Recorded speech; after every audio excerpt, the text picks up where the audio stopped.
Thanks for watching our podcast. Here at Spear Consulting, our services include business strategy and human resources consulting. In HR, we offer executive search, executive coaching, and work psychology consulting. Please visit us at spiritmco.com, where we fulfill our clients' dreams virtuously. Enjoy your show. Welcome back to the Leading Virtuously podcast. So excited about our guest for today. Pierce, thank you so much for being with us. I know you're just going to be breathing fire today. So why don't you answer our first question, which is always, who are you? Chris, man, it is a pleasure to be on the show. I love the content you guys have been putting out. And so it's a huge honor to be here today. So, I got three different tracks that I kind of stay in. The one big one is authorship, and that kind of transcends everything else I do. And so I've got a book, Calling, Awaken to the Purpose of Your Work, which is about helping us find the existential thing that we are supposed to be doing with our lives, so that we are on the right path and we get into it quickly and that we love what we do. And then that boils down into everything else I do, which is digital product consulting, helping the best companies in the world build the best software in the world to transform people's lives. And so I do that, and I do a lot of public speaking and stuff as well. So there's a trifecta, but I love every bit of it. Woo! Love it. So good. And thank you for communicating that as well.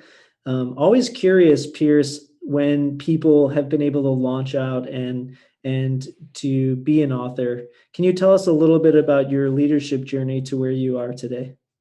Yeah, my leadership journey started way out in the boondocks of East Texas. I was the oldest of 9 kids and grew up in a pretty poverty-stricken kind of environment. Woo, Man, I tell you what, all from the same parents, as far as I know. And we had a couple dogs to add on to that as well. So extreme circumstances met with extreme numbers from a family perspective really kind of gave me a grid for managing tons of personalities, needing to help take ownership, even from the idea of putting food on the table from a really, really young age. And that gave me a lot of confidence to strike it out on my own. The first job I ever had was working for myself. I was able to build a company and sell it age 26. From there, getting to share some of those experiences with others have really kind of provided a foundation as I've kind of gone through the rest of my career. That's awesome. Well, thank you for sharing. So why 9 kids? Man, I think that was, I won't ask myself the same question because I probably won't do the same thing. What? But no, you got to continue the legacy here. What are you talking about? I know. I've anytime I broached it with my wife, she thinks I'm crazy, and it probably would be. I think they just wanted to be open to what they believed the Almighty was asking them to do. And so I honor them for that. And it gives you a ton of friends right out the gate. And so it's cool. Yeah. So I'm one of 6, and my parents now have 21 grandchildren with the 22nd on the way. Oh my goodness. Wow. Yeah. That's awesome. We're if we don't, if we're not feeling in love with the current culture, we're just building community. So I love it.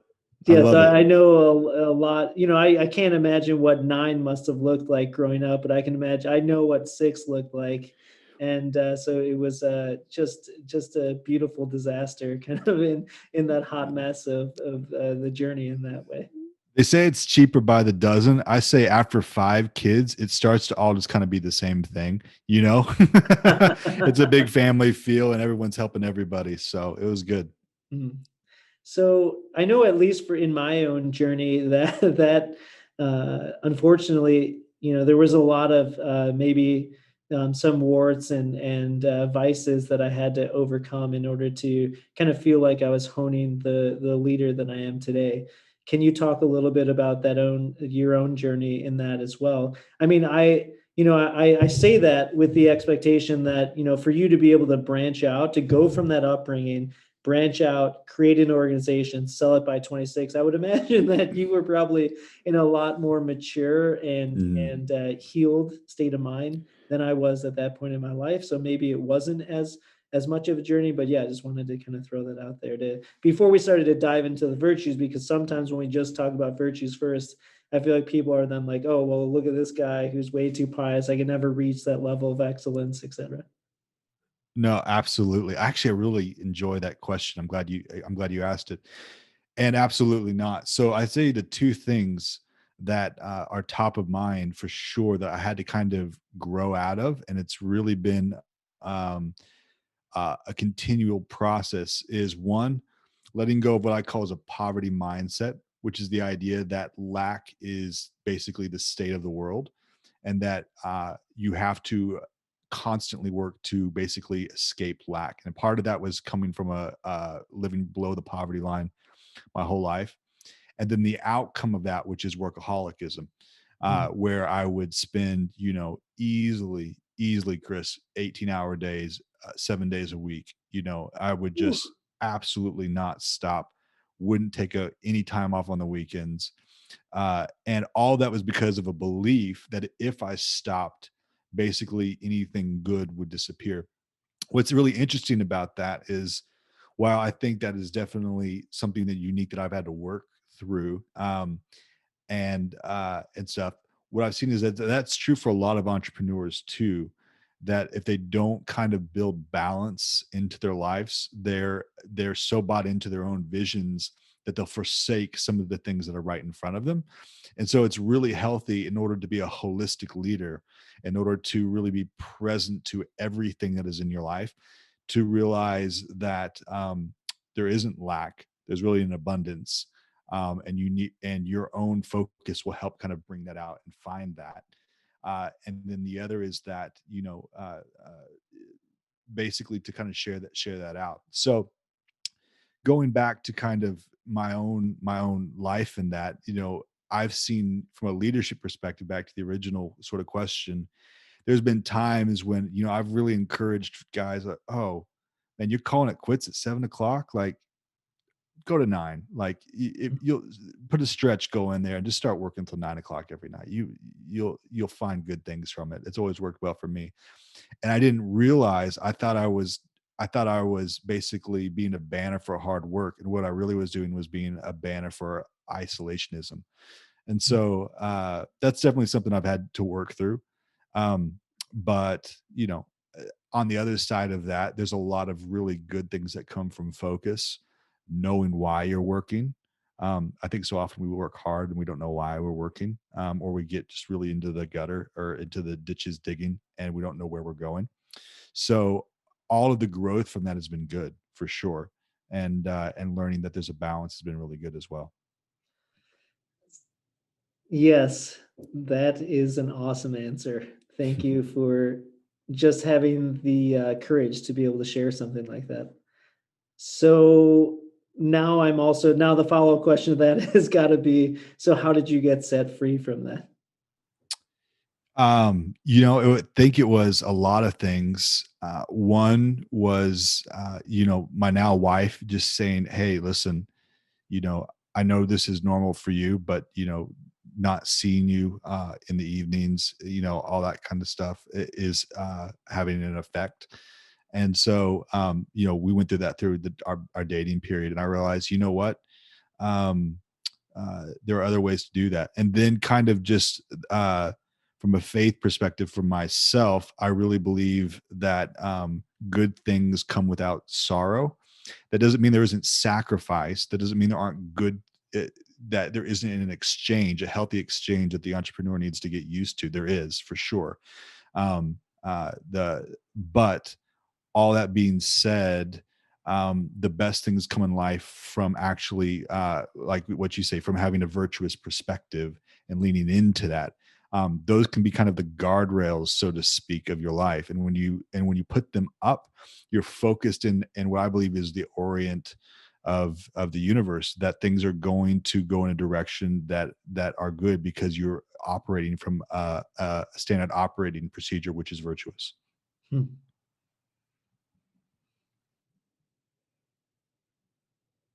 So Pierce, in just to clarify too, was it like an ultimatum from your which I think you said wife, or was it just kind of like this isn't working and you were just like recognize like, okay, wow, maybe this is not the way that I need to be if this is going to be a long-term relationship. I'm just trying to really get an understanding because I think and the reason why you're probably like, why, Chris, why are you making me do this? And you're probing really deep right now. But I love it. I think about like the fact that the pandemic making us all like, regardless of your working situation, most of us are now at home. And a lot of people have talked about the fact that the work-life balance has actually gotten worse from Mhm. working at home because Mhm. there is like it's so easy to basically be like, okay, well, the kids are in a good spot and now I didn't work earlier, so I'm just gonna work, and then Mhm. and there is no like having that healthy balance. So I think like kind of your story of like that reckoning of understanding that I think can be really helpful to other people.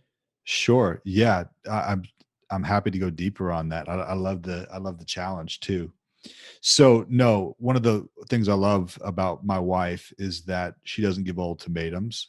We're not really in an ultimatum relationship. What we do is we respect the fact that when each one of us brings something to the table, we're doing it with the intent of love, and we're doing it with the intent of trying to help bring out the best in the other person. And so that was how she brought it forward to me. And I recognized it too.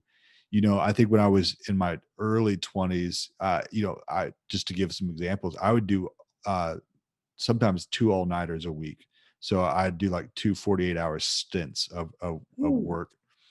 And, first off, the Oh my body, gosh. Yeah. yeah, the Oh, body just can't do that indefinitely. And so there's a practical part of that. It's just you just can't do that indefinitely. But even kind of like I don't know if you're Enneagrams or Myers-Briggs, but like I'm like an INTJ 3, so I have a disposition for work anyway. And so I would look up ways of working around the clock and stuff like that, keeping your mind focused. And what I just really realized was, there's got to be a reason, there's got to be an intent for why you're doing all of this work. You say it's to build a company, but at a certain point, like once your needs are met, why aren't you getting off the hamster wheel? And that's a really good question, I think, for any business owner to ask is, if things are operating effectively, why are you still doing it? And so she brought that up to me, and I'd seen the need for it anyway, and so it just made it good sense to start working on that. And I'd help to kind of to work through that too. But it's one of those things now. So now I check myself. I'll give you a quick practical.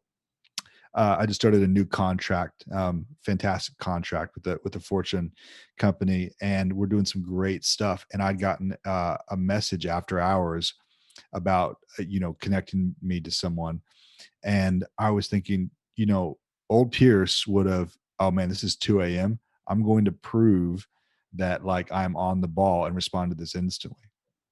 And now I realize whether I respond to it now or not doesn't change the momentum of the project. It just doesn't. And so having time to kind of recognize when I'm going to be on and when I'm going to be off makes me a more present person, both to my work and to my other relationships. amen. And Pierce, do you guys have children together thus far? Yeah, we do. We got a little girl.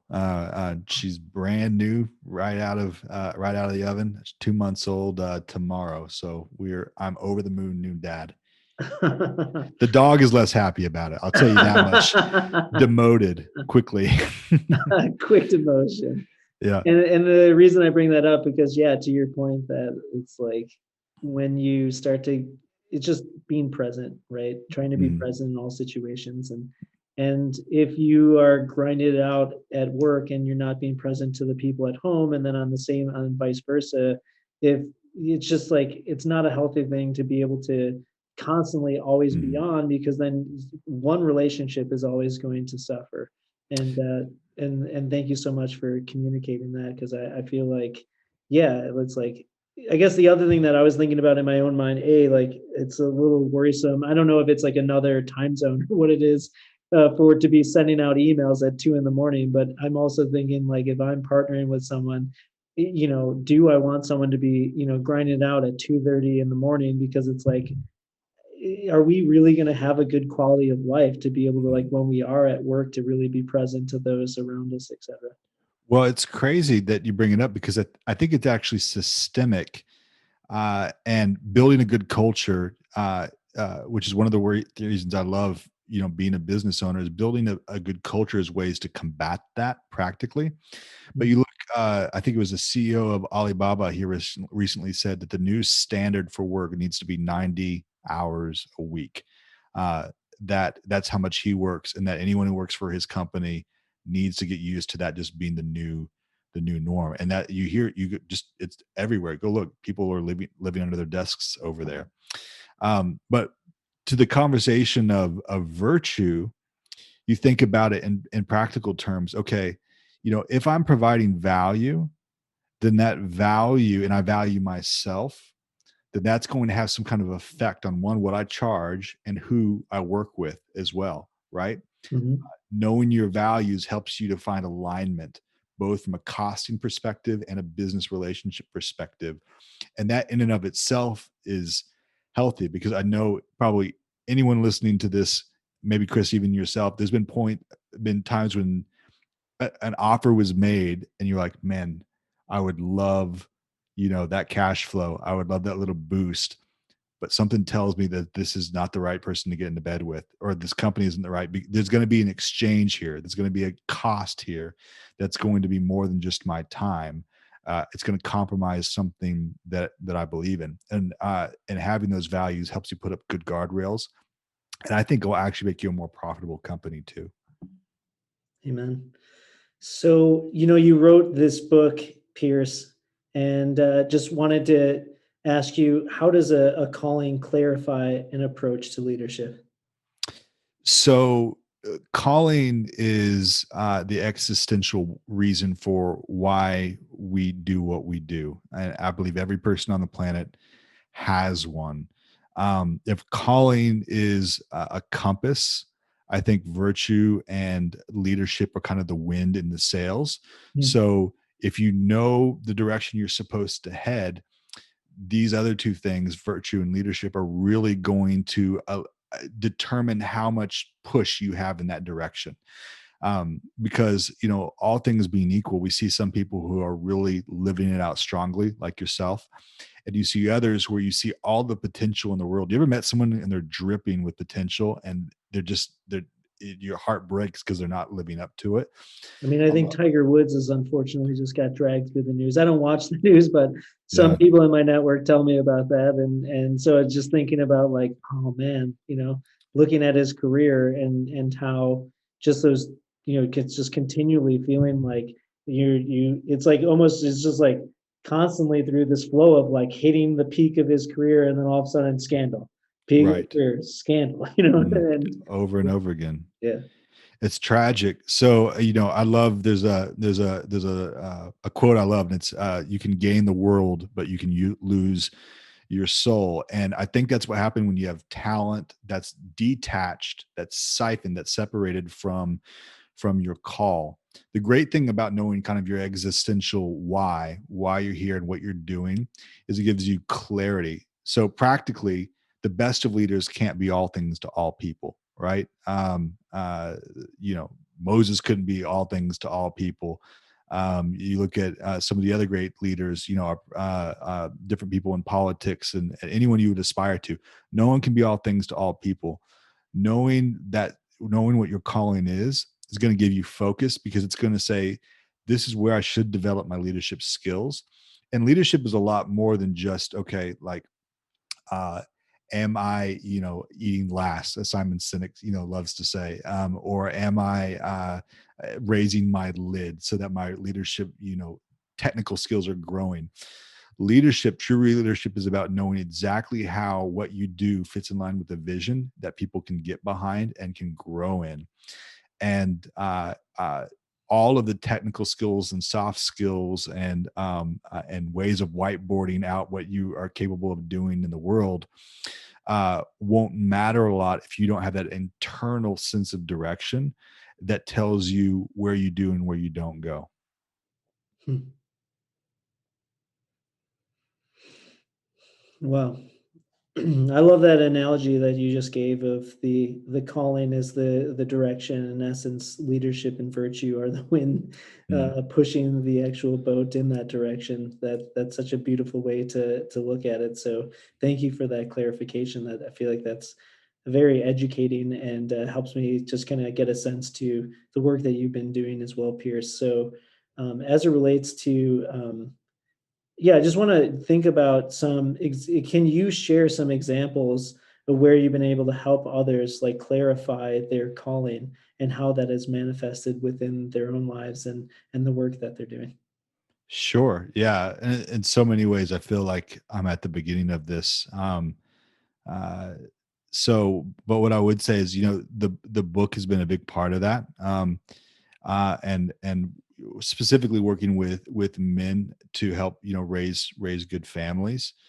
Um, I feel like a lot of the lessons that I've learned or been able to learn have actually come from really bad examples. Oh, um, yeah, I'll give you an example here. So years ago, I was actually after selling my company. Uh, uh, I had a boss, and uh, they they had said, hey, Pierce, we need you to do something. So I did it, and then uh, about or I worked till about 2 a.m. on the project. I remember it was 2 or 2:30, and the next day, they asked if it was finished, and I wasn't finished yet.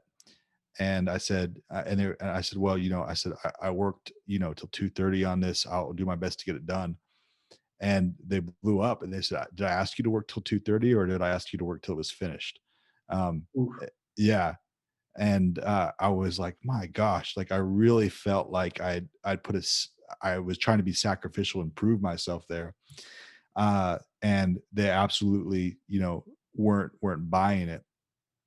And so, but then on the flip side of that, they had an internal virtue, and they told everybody in the company this was that, hey, listen, if uh, if your client has a need, they'd say like at 2 a.m. in the morning, they use that example again.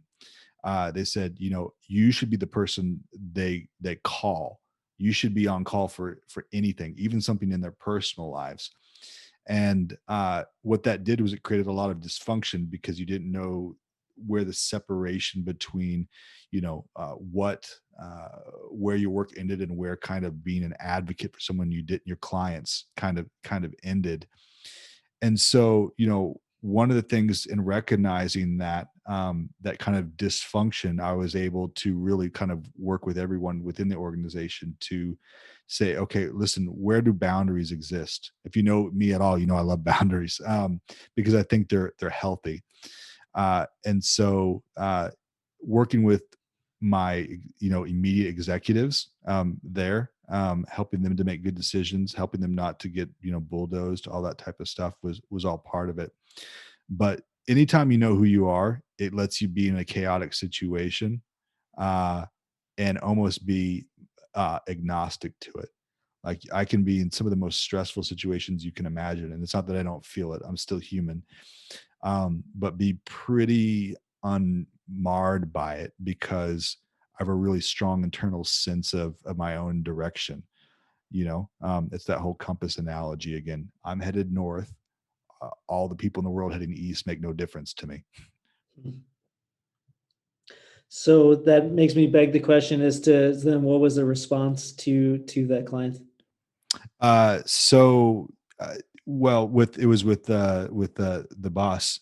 So it ultimately ended up having to part ways. So we'd had those conversations, and so I had a VP colleague who was with me, and he had done something similar, and he'd really sacrificed himself to try and meet a certain goal, a certain KPI in the company. And then he got disinvited from a huge client meeting from our mutual boss. And he was really frustrated and discouraged by it because he'd worked really hard to use the language. He'd really taken ownership of part of the company. And then to be disinvited to this huge, it was like a national level type situation or potential for it, was really disheartening. And so I remember being in the car with this boss and saying, hey, um, this guy has really put forth the effort here. Like we talk about ownership as a big time leader. That's what everyone wants. This guy is taking it.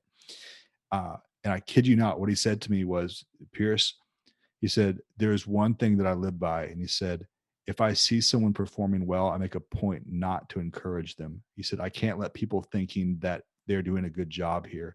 If they do, they'll get a big head and they could always take over larger parts of the company. He said, so it's important he knows he's in his place. And so it was like shocking, uber shocking.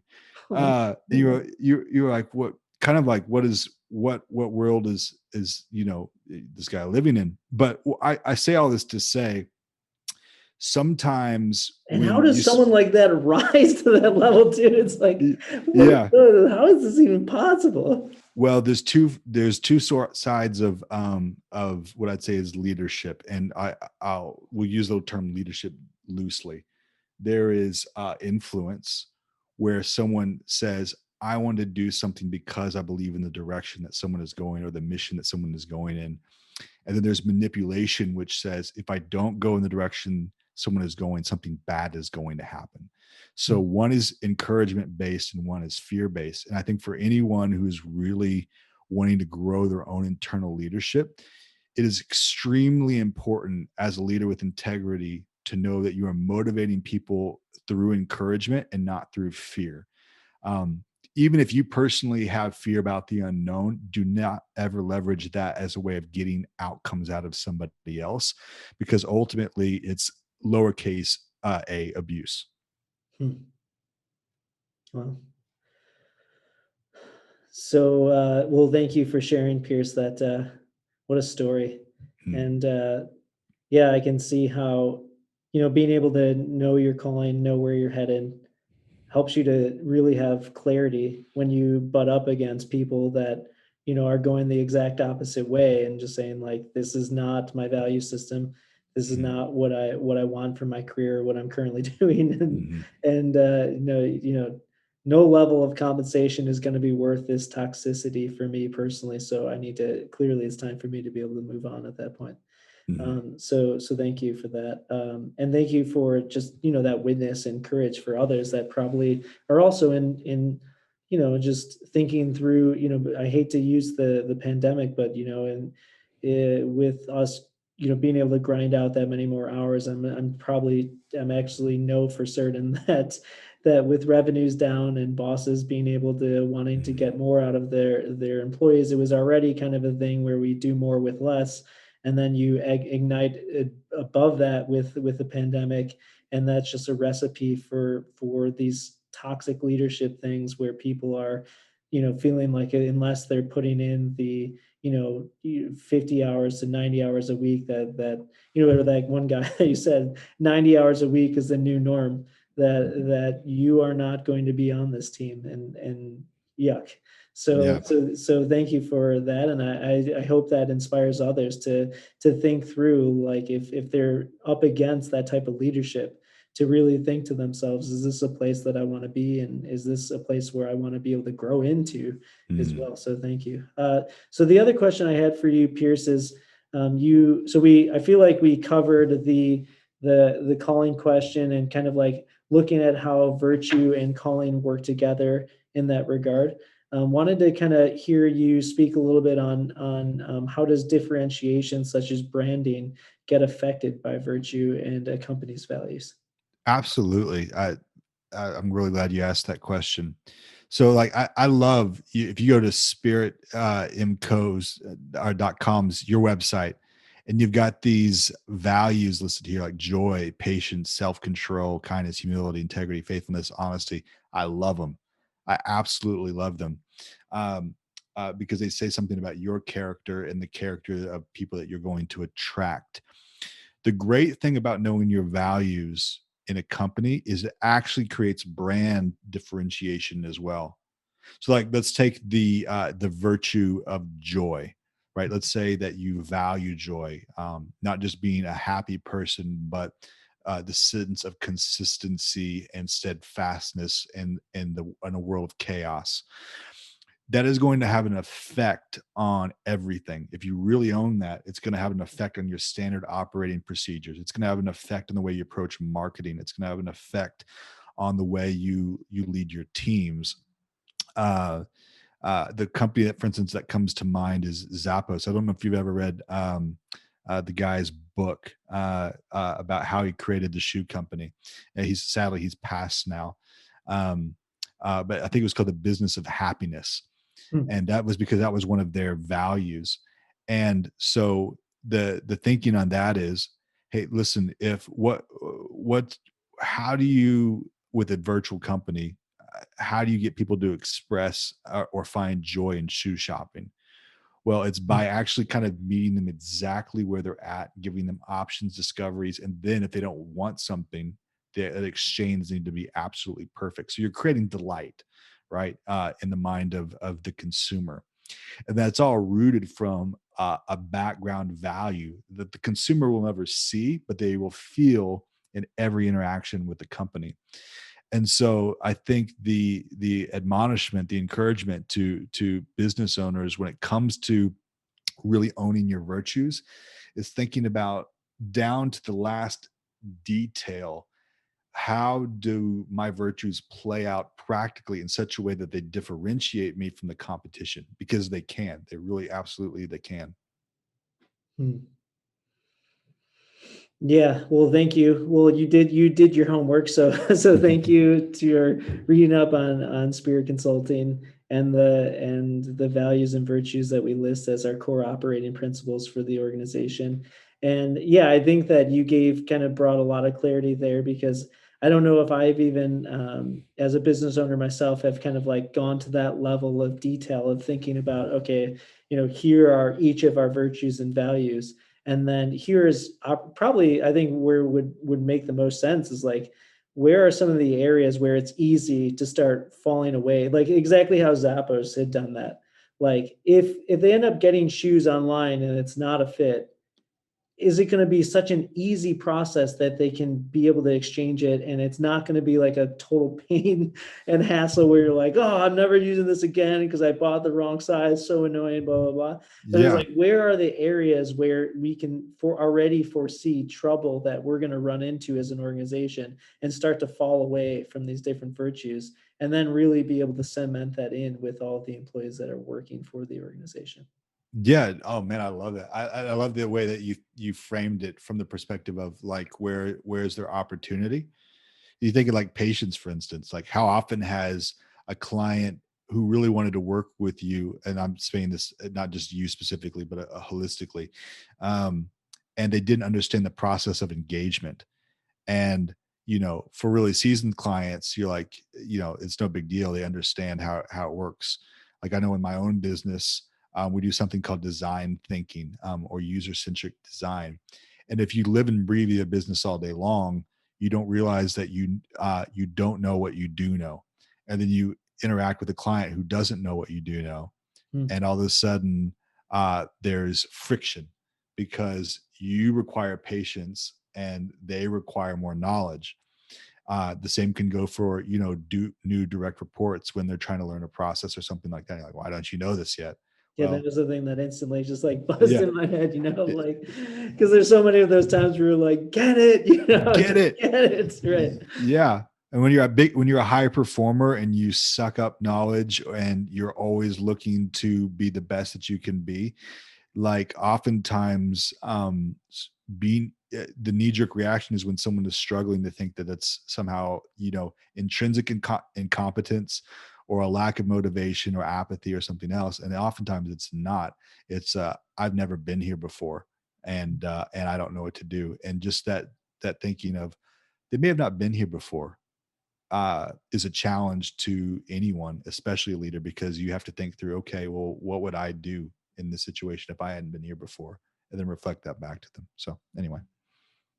Very good. Very good. Well, Pierce, I feel like this has been just going to school and loving the lecture. So it just resonating in so many different ways. So I really am appreciative of you being on the podcast today. And yeah, so Pierce, how can people get a hold of the work that you and your company are doing? Absolutely. Yeah. If, you can find me at piercebrantley.co. That's PIERCE Brantley.co, or for the book Calling Awaken to the Purpose of Your Work, anywhere good books are sold. Excellent. Excellent. Well, it was a pure joy to be able to, share this time with you. Excited for the way that it's going to bless our audience and listeners. And thanks again. Look forward to continuing the dialogue with you as well, Pierce. Absolutely. Thank you, Chris. Really enjoyed it. Hey, Chris here. Hope you enjoyed the episode where we discussed all things going bald. Just joking. The Leading Virtuously podcast. If you enjoyed the episode and the podcast, will you please subscribe on YouTube or Apple Podcasts or Spotify? Or you could also share it with a friend. That would be tubular. I hope you have an awesome day.